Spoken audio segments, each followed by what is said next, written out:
ঘড়ির কাজ কি? সময় বলে দেওয়া। ভাত রুটি তার কাজ কি? মানুষ খেলে তার পেটটাকে ভরিয়ে দেওয়া। ঔষধের কাজ কি? অসুস্থ হলে সুস্থ করে তোলা।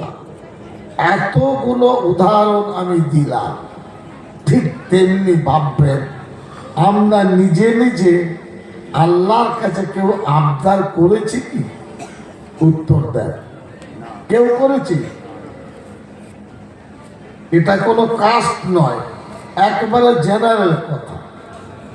আমরা বাপ মাকে বলেছিলাম দুনিয়ায় আসবো, আমার রংটা ফর্সা হবে কি চ্যাপটা হবে নাকটা? কেউ বলিনি। কার ইচ্ছা হচ্ছে? কোরআন মজিদে, আমি জিনের দিকটা বাদ দিচ্ছি, মানুষের সাথে স্বামী স্ত্রীর সাথে আল্লাহ যখন মেলবন্ধন করে দেন, তো একটা তরল পদার্থ থেকে 40 দিনে মাংস গজিয়ে ওঠে। সেটা বাপ মায়ের ইচ্ছাই নয়।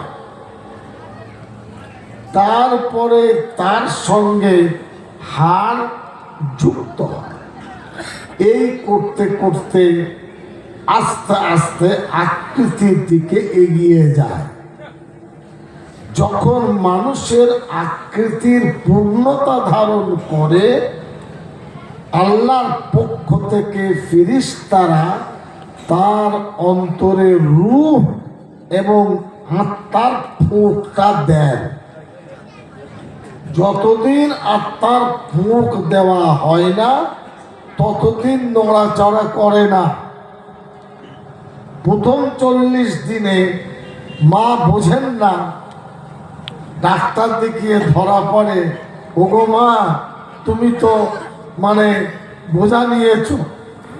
মা বুঝতে পারে, 40 দিনে ওই মায়ের পেটে বা মায়ের এখানে রূপান্তরের বিষয়ে আল্লাহর পক্ষ থেকে রূহ এবং আত্মাকে সৃজন করা হয় না।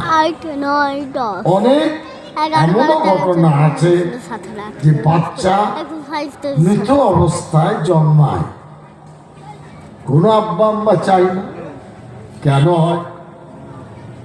তার কারণ ফেরেশতারা তার আত্মার যে ফুঁক, রূহ, সেটা দেননি।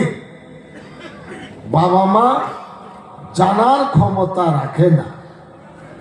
অনেক সময় এমনও হয় যে জন্মানোর সাথে সাথে সুস্থ থেকে অসুস্থ হয়ে আধমারা হয়ে বাচ্চাটা ভূমিষ্ঠ হয়। এতগুলো কারণ দেখানোর কি উদ্দেশ্য?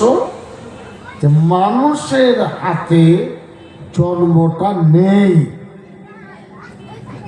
মানুষের হাতে জন্ম ক্ষমতা থাকলে মা খুব সুন্দর, রং ফর্সা, দেখতে খুব সুন্দরী, ভালো মা, সে তো চাইবে আমার মতন ছেলেটা সুন্দর হোক। আব্বা খুব টল ফিগার, দেখতে সবল, সে তো চাইবে আমার মতন ছেলেটা হোক। দুজন স্বাস্থ্য বা স্বাস্থ্যবতী, দেখা যায় বাচ্চার শরীর এত রুগ্ন, ডাক্তার বলে এত দুর্বল ছেলে জন্মেছে। বাবা মা সুস্থ। যদি বাবা মায়ের হাতে এই জন্মের ক্ষমতা থাকতো, তাহলে একদম গোশত মাংস খাইয়ে তাকে দুনিয়ায় আনতো। আল্লাহ দেননি ক্ষমতা। যাই হোক, আল্লাহ বলেন, আমি তোমাকে সৃষ্টি করেছি, পয়দা করেছি ইবাদত বান্দেগীর জন্য। সাধারণত মনে থাকে বা আমরা ভাবি এটা আমাদের ঈমান, নামাজ, রোজা, হজ, যাকাত, এটা তো মৌলিক বিষয়। ইবাদত একটা বড় রূপরেখা, আপনার মহিরূপে পরিণত একটা বৃক্ষ, সেই বৃক্ষ দিয়ে থাকে আপনার দিক। যেমন ধরুন ইবাদত কি, আপনার বাড়িতে দাও, একটা আমাকে দাও, এইখানে দাও, এখানে দাও, আমি নিয়ে নেব, বাস ঠিক আছে, না পড়বে না, ঠিক আছে।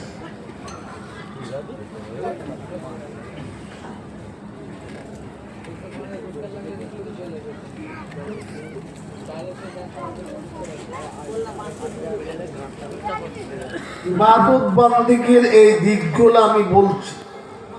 নামাজ, রোজা, হজ, যাকাত তো জানেন না, ঠিক আছে। আপনার ওখানে প্রতিবেশী বা দূরে কেউ অসুস্থ আছে, আপনি তাকে জিজ্ঞাসাবাদ করতে গেলেন,